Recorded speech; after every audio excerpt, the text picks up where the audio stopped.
شروع اللہ کے نام سے جو بڑا مہربان اور نہایت رحم والا ہے۔ شیخ علاء الدولہ سمنانی، شیخ سیدنا عبد القادر جیلانی رضی اللہ تعالیٰ عنہ کی کتاب القبریت الاحمر کی شرح میں کی وضاحت میں فرماتے ہیں کہ مخلوق کی تخلیق سے قبل آپ صلی اللہ علیہ وآلہ وسلم کا نور مسعود تخلیق کیا گیا۔ کائنات کے لیے ظاہری پیکر مبارک میں آپ کا تشریف لانا رحمت ہی رحمت ہے۔ نبی کریم صلی اللہ تعالیٰ علیہ وآلہ وسلم کے نور اول و مقدم ہونے میں بہت سے احادیث وارد ہوئی۔ میں صرف ایک حدیث کی تحریر کرنے پر اکتفا کرتا ہوں، پھر اپنے جابر بن عبداللہ کی مذکور حدیث کو نقل فرمائے۔ حضرت عبداللہ بن عباس علیہ رضوان سے روایت ہے کہ رسول اللہ صلی اللہ تعالیٰ علیہ وآلہ وسلم نے ارشاد فرمایا، اللہ تعالیٰ نے مخلوق کی تخلیق دو اقسام پر فرمائی، مجھے ان میں سے عمدہ قسم میں بنایا۔ اس کے متعلق اللہ تعالیٰ کا ارشاد ہے، میں اصحاب الیمین سے ہوں بلکہ اصحاب الیمین سے بھی اعلیٰ ہوں۔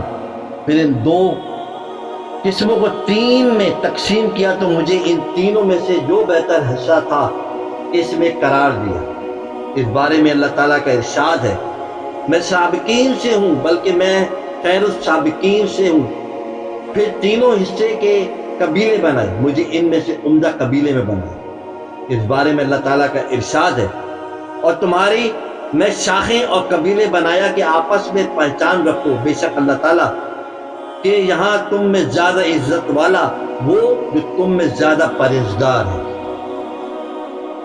الحجرات، میں اولاد آدم میں سے زیادہ متقی اور اللہ کے نزدیک سب سے زیادہ مکرم ہوں، لیکن مجھے اس بات پر فخر نہیں۔ پھر اس نے قبائل کو گروہوں میں تقسیم کیا، مجھے سب سے اعلیٰ گھر میں رکھا۔ اس کے متعلق اللہ تعالیٰ کا ارشاد ہے، اے نبی کے گھر والوں، اللہ تو یہی چاہتا ہے کہ تم میں سے ہر رجس کو دور کر دے اور تمہیں خوب ستھرا کر دے۔ الحرا، تو میں اور اہل بیت گناہوں سے پاک ہیں۔ المعجم الکبیر۔ حضرت عبداللہ بن عباس رضی اللہ تعالیٰ عنہ سے روایت ہے کہ رسول اللہ صلی اللہ تعالیٰ علیہ وآلہ وسلم نے 13 رجب لوگوں کو جمع کر کے ارشاد فرمایا، میں نے تمہیں اس لیے جمع کیا تاکہ تمہیں آگاہ کروں کہ اللہ تعالیٰ نے مخلوق کو دو قسموں میں تقسیم کیا اور مجھے اچھی قسم میں قرار دیا۔ آخری حدیث تک۔ حضرت عبداللہ بن عمر رضی اللہ تعالیٰ عنہ سے روایت ہے کہ حضور اللہ صلی اللہ تعالیٰ علیہ وآلہ وسلم نے ارشاد فرمایا، بے شک اللہ تعالیٰ نے مخلوق کو چنا، ان میں سے نبی آدم کو منتخب فرمایا، پھر ان سے عرب کا انتخاب کر کے انہیں ممتاز کیا، پھر ان سے قریش کا انتخاب کیا، پھر ان سے بنو ہاشم کو منتخب کیا۔ تم بنو ہاشم سے مجھے منتخب کیا، میں ہمیشہ بہتر سے بہتر سلسلے کی جانب منتقل ہوتا رہا۔ خبردار، جس سے عرب سے محبت کی اس سے میں محبت رکھتا ہوں، اور جس نے عرب سے بغض و عناد رکھا اس سے میں بغض و عناد رکھتا ہوں۔ المستدرک الحاکم۔ حضرت عبداللہ بن عباس رضی اللہ تعالیٰ عنہ سے روایت ہے کہ قریش تخلیق آدم سے 2000 سال قبل بارگاہ الہی میں نور تھے، پھر وہ نور اللہ تعالیٰ کی تسبیح و تقدیس میں بیان کرتا تھا۔ اس کی تسبیح سن کر ملائکہ تسبیح کرتے تھے۔ جب اللہ تعالیٰ نے حضرت آدم کو پیدا کیا تو اس نور کو حضرت آدم کی پشت میں رکھا۔ الشفا۔ حضرت عبداللہ بن عباس رضی اللہ تعالیٰ عنہ سے روایت ہے کہ رسول اللہ صلی اللہ تعالیٰ علیہ وآلہ وسلم نے ارشاد فرمایا، مجھے اللہ تعالیٰ نے صلب آدم میں رکھ کر زمین پر اتارا، پھر حضرت نوح علیہ السلام کی پشت مبارک میں رکھ کر سفینہ نوح میں رکھا، پھر حضرت ابراہیم کی پشت میں رکھ کر مجھے آتش نمرود میں ڈالا۔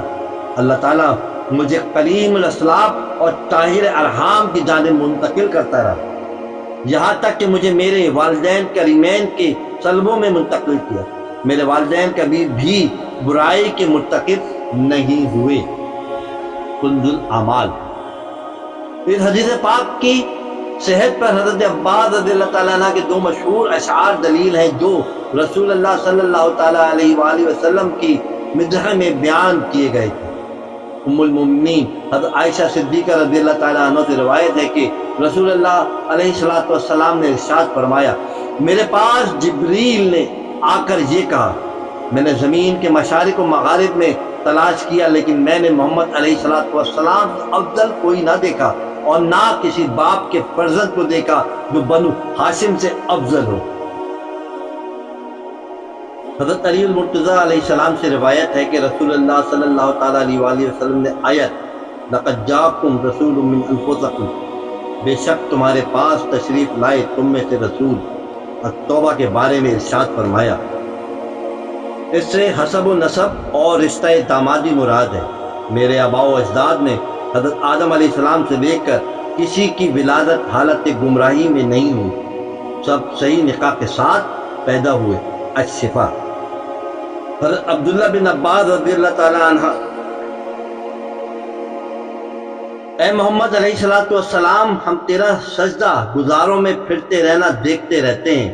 العشرہ کے متعلق فرماتے ہیں، ہم تجھے ایک نبی سے دوسرے نبی کی جانب منتقل کرتے رہے حتیٰ کہ تجھے نبی بنا کر بھیجا۔